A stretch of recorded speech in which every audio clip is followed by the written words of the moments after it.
Une Française et une Suisse qui ont choisi la liberté totale, pas de boss, pas de bureau, pas de réveil. Pas me cantonner à un seul profil, j'ai envie d'être plein de choses à la fois. Donc peu importe la peur, le pire c'est de pas penser, de pas oser le faire. Voilà, la vie est trop courte, la vie est trop courte. On a tout plaqué pour vivre de nos business à Bangkok et on a vite compris que la liberté c'est pas que du soleil et des smoothies. Le conseil le plus concret que tu donnerais à une femme qui hésite à tout plaquer. Je serais jamais partie si mon business ne fonctionnait pas bien. Bienvenue dans notre podcast Bangkok sans filtre, l'envers du business au féminin. Des fois, dans les moments difficiles, je me dis, dis-toi que tout ça c'est qu'un grand jeu vidéo et qu'en fait rien n'est réel. Le podcast où on parle vrai et sans filtre de la vie d'entrepreneur. Je suis Elodie, coach business en ligne et j'accompagne les femmes salariées à lancer leur business sans quitter leur job. Et moi c'est Julia, j'ai créé Imprudence des voyages, une entreprise de création de voyages sur mesure et je suis aussi coach à l'Académie Freedom, première académie francophone où on forme des vrais créateurs de voyages. On a créé ce podcast parce qu'on en avait marre des histoires trop parfaites, c'était « Je suis millionnaire en 6 mois ». Ici on parle du vrai, les galères, les doutes, les victoires et tout ce qu'on ne te dit jamais. Non, dont on n'entend pas. Attends. Ok, parfait. Aujourd'hui, on va parler des clients qu'on regrette d'avoir acceptés. Ceux qui te coûtent plus en énergie qu'ils ne te rapportent en argent. Les clients où dès le premier call, tu sentais déjà un red flag.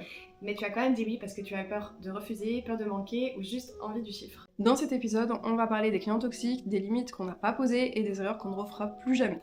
Parce que oui, en business, le vrai danger, c'est pas toujours de manquer de clients. C'est parfois d'accepter les mauvais. Let's go! Donc, Elodie, quelle est la pire expérience client que tu as déjà vécue? À quel moment tu as compris que ça allait devenir un cauchemar? Je suis très curieuse. Comme ça, je vais pouvoir t'écouter. La pire expérience client que j'ai eue, c'était du coup l'année passée. C'est quand j'ai commencé à faire des coachings.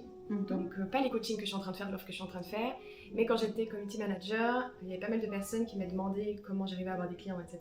Et du coup, j'avais fait quelques coachings basés uniquement sur la stratégie marketing. Et du coup, voilà, il y a une personne qui est arrivée sur mon profil, on a échangé un petit peu, elle sortait aussi d'une formation qui n'était pas très pertinente, donc la même formation que j'avais faite. Ah oui, d'accord. Il y a énormément de personnes qui étaient dans la même formation que moi qui ont fait des coachings avec moi. Oui, Ouais. et je connais énormément de personnes qui ont fait ta formation pourrie là, Ouais. qui m'ont dit qu'elle était pourrie. En fait, je crois que j'ai eu aucun bon retour de cette formation.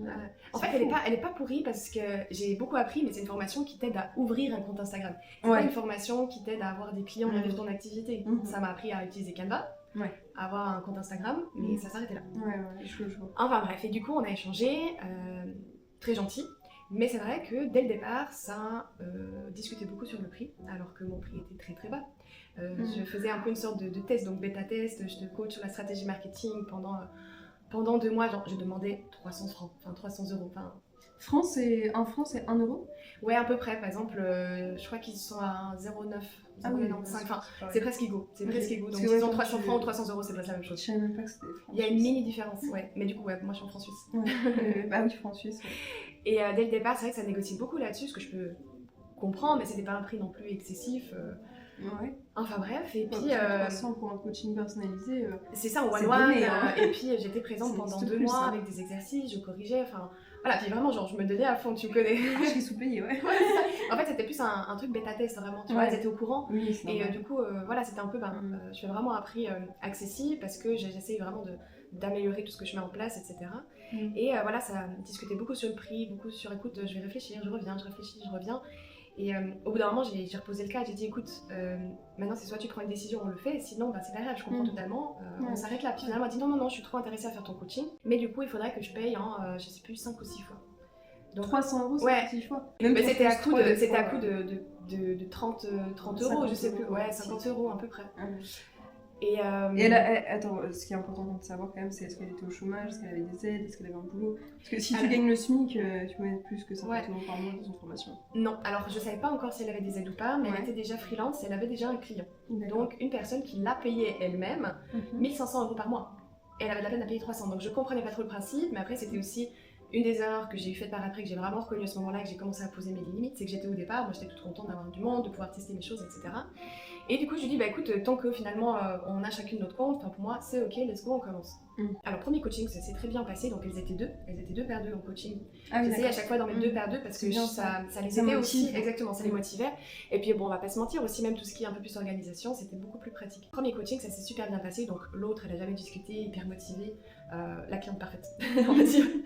Deuxième coaching, 30 minutes avant, elle envoie sur le groupe justement, voilà, qu'elle va pas pouvoir venir aujourd'hui, et elle demande si on peut déplacer.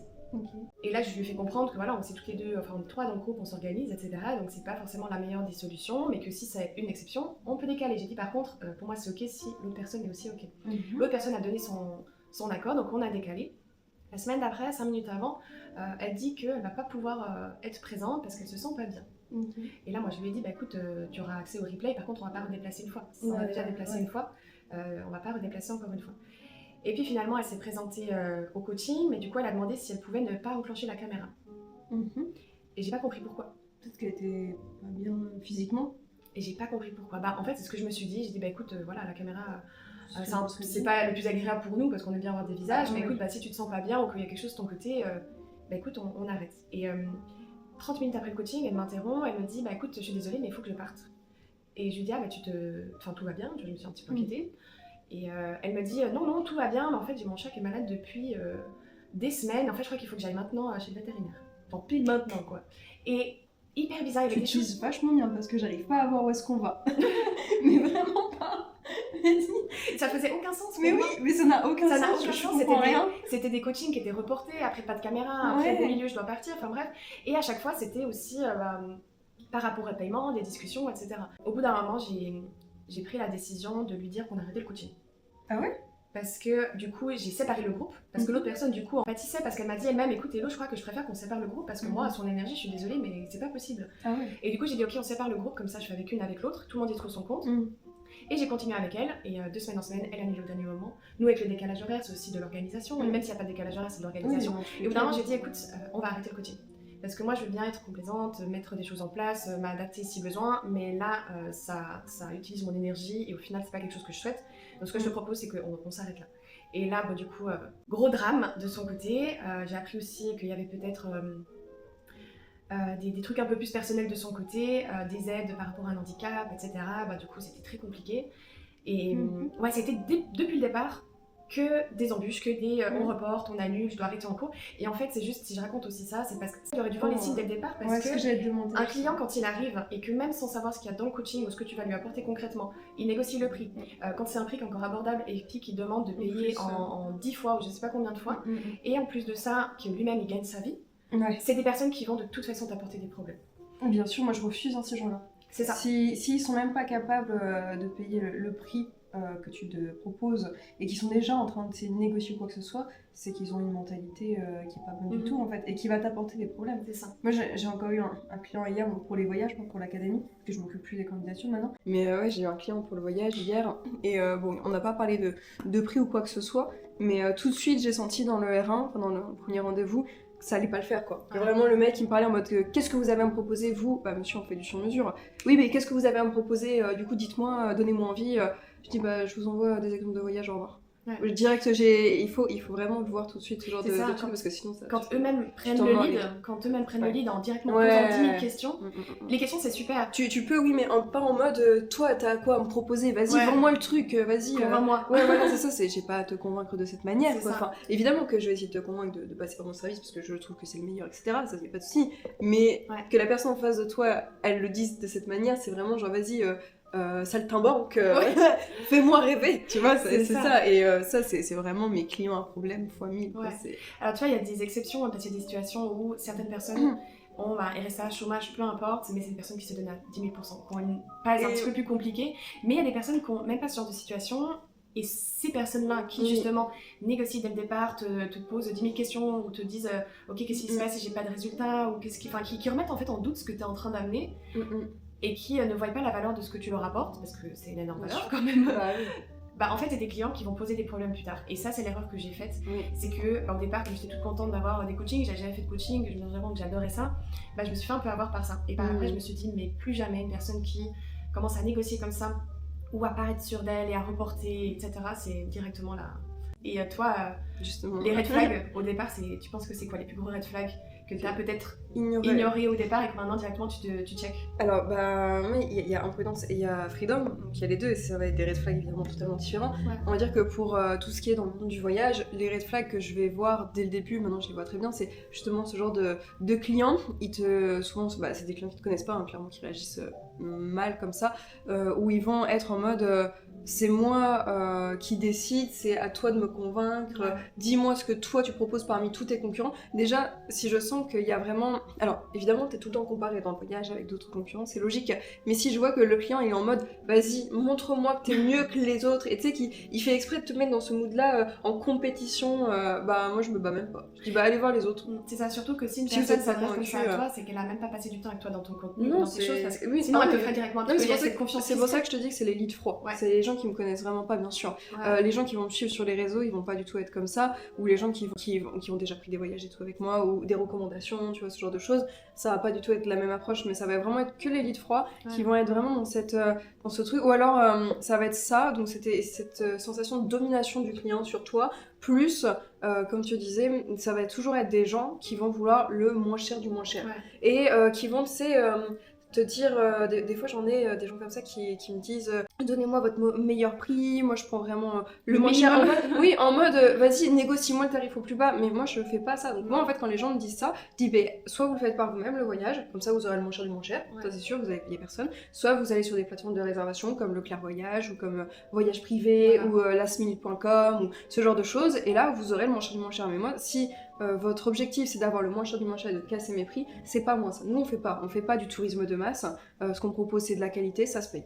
Et des fois je suis très cash avec les gens. Mais il faut parce que ils ont besoin des fois d'une prise de conscience, comme nous on avait peut-être besoin au départ. Non, les clients en voyage, ça leur fait pas une prise de conscience, ils se disent juste que ok ils sont pas au bon endroit et qu'ils arriveront pas à serrer la vis avec moi quoi. C'est ça, le temps pas perdre après 30 minutes en appel exactement. directement recadré. Voilà, exactement, c'est vraiment ça. C'est maintenant je perds plus mon temps parce que moi aussi j'ai fait ce genre d'erreur avant, où pareil mes prix en plus étaient plus bas, et c'est drôle parce que, enfin c'est drôle en quelque sorte. On peut en rire maintenant. Oui, maintenant on peut en rire, mais là où je m'en suis plus mordu les doigts, alors j'ai surtout eu un dossier vraiment qui m'a traumatisée parce que pendant 6 mois la personne m'a fait chier après ça. Ah c'est sérieux? Ouais, non, vraiment c'était insupportable. Il est parti en voyage avec moi malheureusement. Et en fait, dès le départ, j'aurais dû voir les signes parce que justement, il avait négocié les prix. Et moi, dès que j'ai un client voyage qui essaye de négocier mon tarif, je lui dis non. Et alors, je lui dis déjà non, il n'y a pas de négociation possible, ce sont mes tarifs. Je vois pas pourquoi je vais vous faire baisser les tarifs parce que vous me le demandez. Ça se passe pas comme ça dans la vie. Et des fois, je les dégage directement. Et en fait, cette personne, elle avait négocié mes tarifs. C'était le début, tu vois, j'avais fait vraiment un truc pas cher et tout. Et en fait, elle m'a rendu la vie impossible. J'ai dû la rembourser du coup après. Moi, j'ai voulu la rembourser. Parce qu'elle était pas satisfaite. Enfin, du voyage que faire chier, mais un truc tout bête. Désolée, j'ai un vocabulaire un peu plus rude ce matin, mais je suis pas ça doit sortir, ça va du cœur. Parce que je suis pas réveillée, je contrôle moins ce que je dis. Mais truc tout bête, aller dans un hôtel, je dirais pas le pays ou quoi que ce soit pour éviter que cette personne se reconnaisse, mais aller dans un hôtel et t'avais des animaux en face de l'hôtel, je sais plus quels animaux. Et la personne m'envoie des messages en mode c'est horrible, ça arrête pas de hurler, il y a des chiens, etc. Il était dans un pays un peu pauvre, donc forcément, oui, comme en Thaïlande, t'as des chiens, enfin dans tous les pays en Asie, en Amérique latine, l'Afrique, mais oui, voilà. Et genre, il me pétait des câbles pour des trucs dont je n'étais pas responsable en fait. Tout le temps, tout le voyage, et c'était impossible. Et moi j'étais là, c'était un de mes premiers clients, et j'étais en mode, mais putain, mais c'est une blague. Enfin, qu'est-ce que tu veux? Il cherchait le remboursement dès le départ. Oui, en fait c'est ça, c'est clairement ça. Il cherchait à profiter du voyage gratuitement en étant infect comme ça. Et t'as quand même remboursé? Ouais, non, je lui ai fait signer un contrat et tout, et un contrat de non-divulgation, enfin de... comment dire? Pour pas qu'il dise du mal de moi, quoi. Ok, en genre, gros, t'as pas... là, voilà, je vous rembourse. je vous rembourse, mais vous mettez pas de mauvais commentaires, vous ne parlez pas même de mal de mon entreprise, parce que moi j'ai fait au mieux et vous avez pas été satisfait, ok. Enfin bref, voilà, je fais signer ça. Mais c'est pour ça qu'aujourd'hui, vraiment, les clients en voyage, quand je vois qu'ils négocient les prix, ou ils sont en mode dominée avec moi, bah c'est mort en fait de voyager avec quelqu'un d'autre. Il y a plein d'autres personnes dans le voyage, oui. Puis moi t'inquiète pas que j'ai plein de clients qui sont vraiment très sympas, avec qui j'ai une très bonne relation, que j'aime faire voyager, c'est ces gens-là, tu vois, qu'il faut faire voyager. Mais les gens qui sont déjà comme ça... Donc ça c'est voyage, c'est vraiment uniquement ça. Donc c'est assez facile à reconnaître finalement, tu vois. Et dans l'académie, pour Freedom, on va dire les red flags de gens, ça va être on va dire plutôt les gens qui sont dans l'ego, dans la pride, tu sais. Je vois, t'as les différents degrés de conscience. Et tous les gens qui vont être vraiment dans la pride ou dans la colère, non. Dans la colère, des fois, c'est juste en surface. Et quand tu creuses un peu, tu vois qu'en fait, ils ont beaucoup de peine en eux. Mais par contre, tous les gens qui vont être dans l'ego, en mode, encore une fois, tu vois, en mode, vas-y, convainc-moi, pourquoi ta formation n'est pas une autre, etc. Et qui vont être à piquer énormément, à être dans l'attaque en permanence dès qu'ils te posent une question.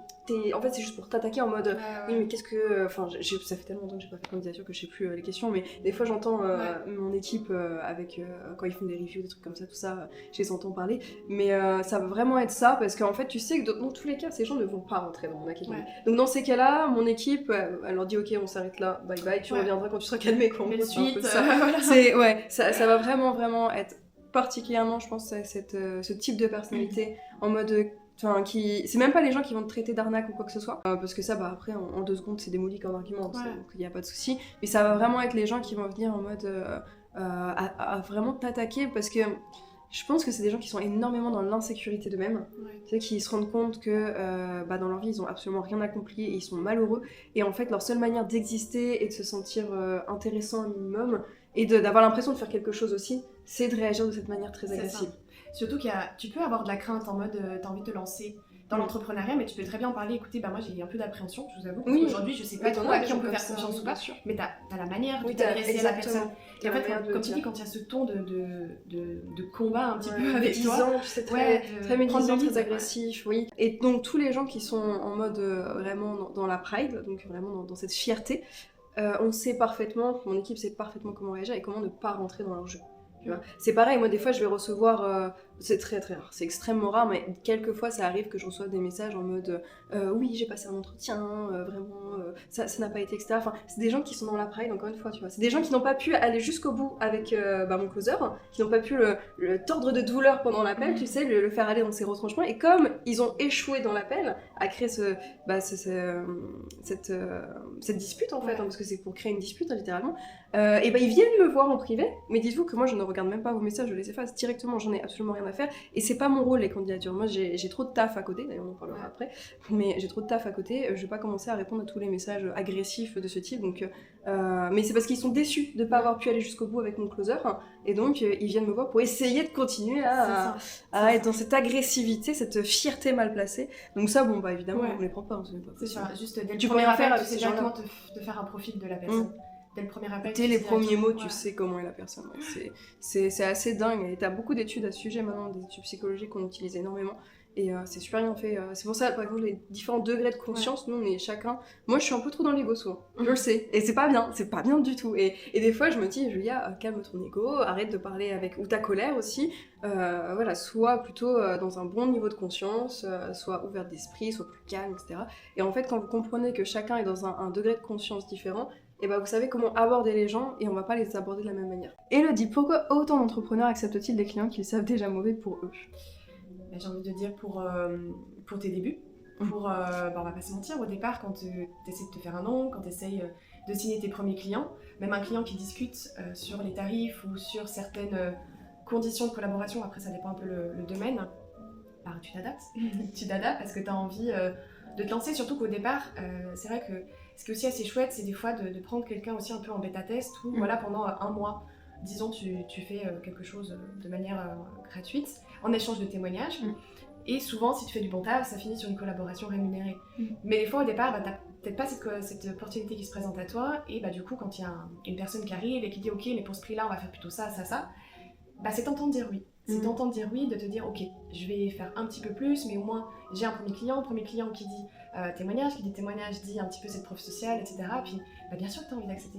Bien sûr que t'as envie d'accepter, même si c'est pas la bonne idée, mais qui au départ n'a pas fait un petit peu plus, ou alors le même prix, mais un petit peu plus pour un client. En fait, t'as la FOMO au début. T'as beaucoup la FOMO.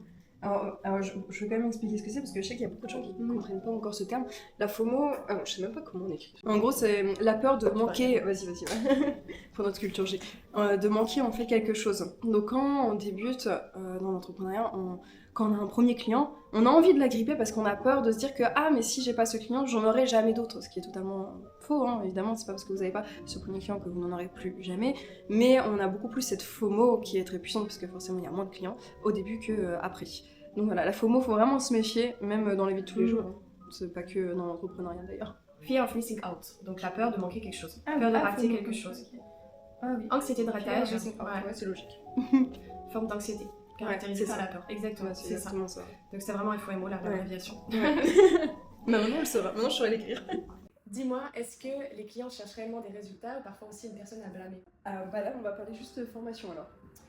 Oui. Parce que dans le voyage, pour le coup, ça s'applique pas pas du tout en fait, parce que les gens ils veulent juste partir en voyage, Ouais, c'est c'est tout.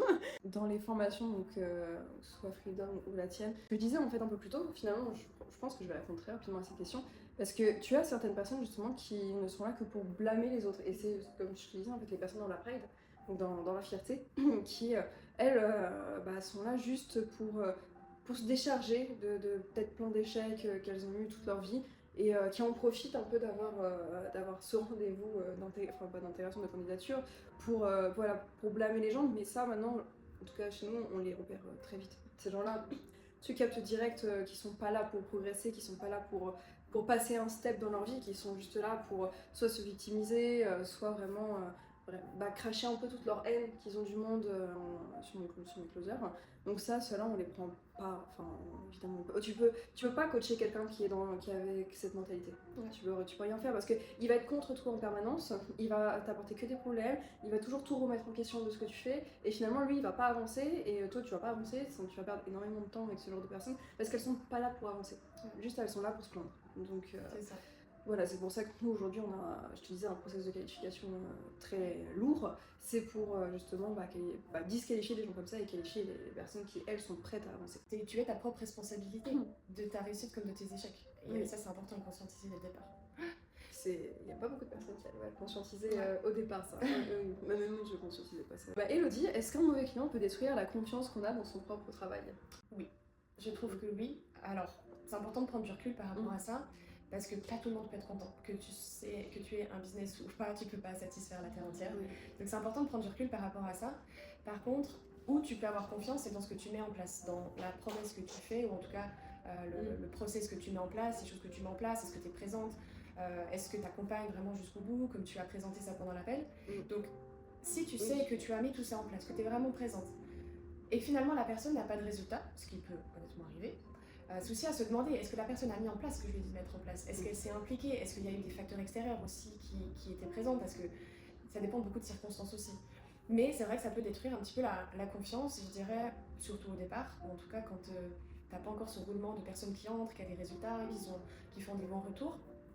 Parce que c'est clair, quand t'es à tes tout premiers clients, sur un coup, il y a un mois où c'est un peu plus compliqué, bien sûr que tu te remets en question, tu remets tout en question, tu remets en question ta méthode, tu remets en question est-ce que je suis faite pour ça, est-ce que finalement j'aurais dû accepter cette collaboration ou ce contrat, et puis au final, une fois que tu as passé un petit peu cette phase, tu te rends compte, si tu es quelqu'un de bien et d'investi dans ton travail, que tu as donné ton max, et tu le sais quand tu as donné ton max, c'est-à-dire que tu es présente, que tu as mis tout en place, les choses possibles et imaginables pour régler les différents problèmes. Tu as aussi d'autres retours, d'autres élèves. Exactement, qui te le disent. Et quand tu vois les retours chez les élèves, c'est les élèves qui se sont donnés à fond, les élèves qui ont vraiment appliqué ce que tu leur as dit de mettre en place, qui, si ont des questions ou des choses, ils viennent directement chez toi et te mettent pas en porte-à-faux. Et en fait, ça rejoint directement un petit peu les clients qui négocient dès le départ, parce que si ça va pas avancer comme ils le souhaitent, ou si dans 2 semaines plus tard, ils gagnent pas 10 000 par mois comme ils s'étaient imaginé un petit peu, je sais pas ce qu'ils s'imaginaient dans leur tête, bien sûr, ils vont s'en prendre à qui? À toi. Et pour ceux qui écoutent et qui sont un petit peu au départ, vraiment d'avoir en tête de prendre du ce recul là, et pas de se dire ok c'est catastrophe parce que cette personne n'a pas de résultat, mais est-ce que ce que j'ai mis en place, est-ce que j'ai fait pour lui ou elle, est-ce que j'aurais pu faire plus, est-ce que j'aurais pu est-ce que j'ai fait quelque chose de travers? Si la réponse est non, t'as rien à te reprocher, et confiance en toi, parce qu'il y aura tout le temps des personnes qui vont venir chez toi et qui vont te dire bon là j'ai pas de résultat. Donc vraiment si t'as tout fait juste, alors en fait tout juste dans le sens où voilà, parfois il y a certaines choses qui se passent, mais si t'as mis en place toutes les choses que tu avais prévu de mettre en place, que tu étais présente et que tu as sincèrement aidé la personne, ne te remets pas en question. Ne te remets pas en question, parce que tu ne seras ni la première ni la dernière personne à revenir. Et concentre-toi sur les personnes qui sont investies, qui ont des résultats. Et voilà, vraiment d'avoir ce recul-là. Moi je me dis, tant qu'on fait les choses à fond, exactement, et du mieux qu'on peut, faut être fier de ce qu'on a fait. Après, comme tu dis, on peut pas satisfaire la planète entière. Il y a forcément des gens qui seront pas contents, ça c'est évident. Si on n'a pas, c'est que c'est bizarre, c'est que t'as pas encore de clients dans ce cas-là. Mais oui, non, tu peux pas satisfaire tout le monde, mais tant que toi t'es fier de ce que tu fais, que t'as des bons retours généraux et que ce que tu fais ça apporte des résultats, oui. Mais c'est sûr que des fois, un mauvais retour, enfin des mauvais clients avec un mauvais retour, ça peut.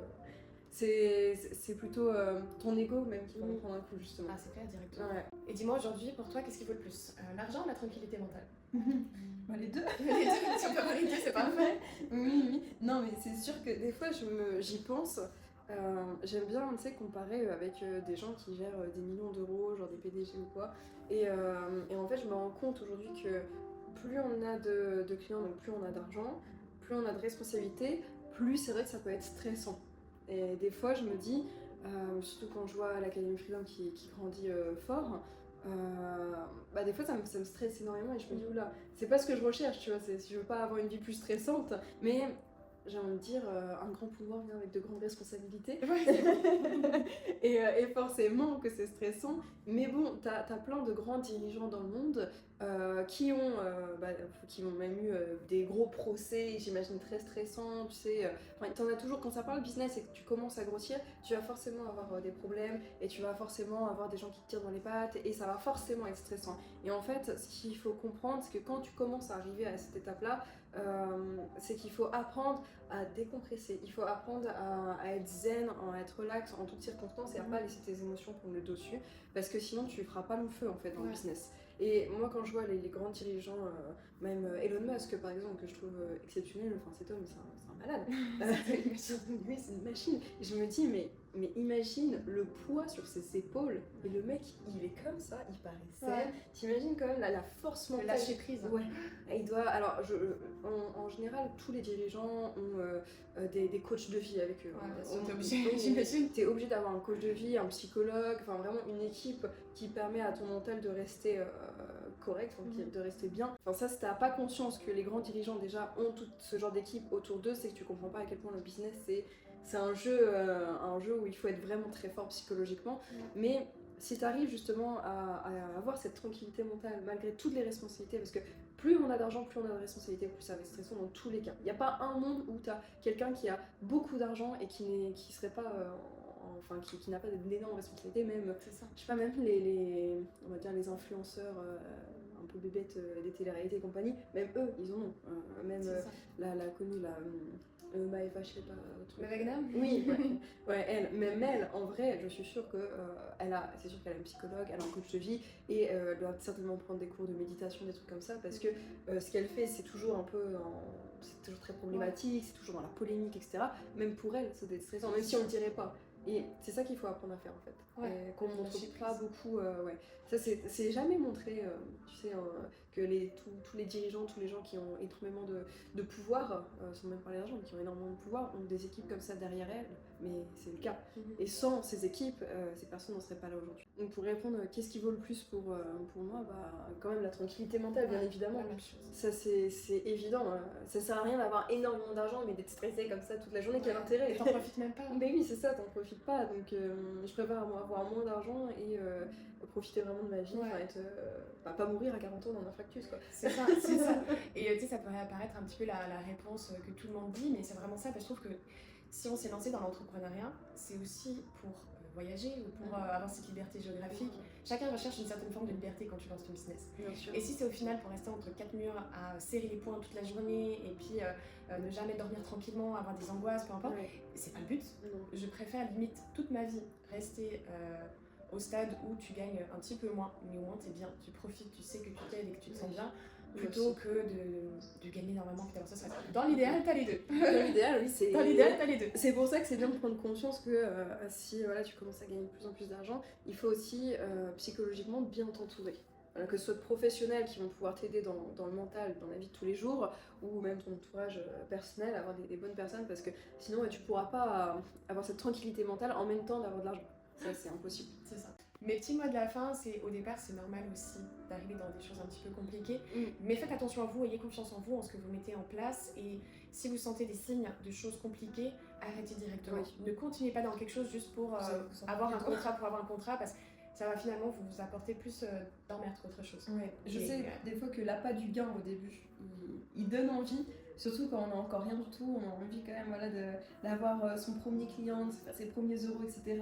Qu'importe les red flags qu'on peut voir, mais il faut vraiment les écouter quand vous envoyez des red flags, parce que vraiment vous allez, comme moi avec le client où j'ai finalement remboursé la personne, j'ai rien gagné, j'ai perdu mon temps, mon argent, et beaucoup de stress, beaucoup de déception, et en fait j'aurais dû m'écouter dès le début.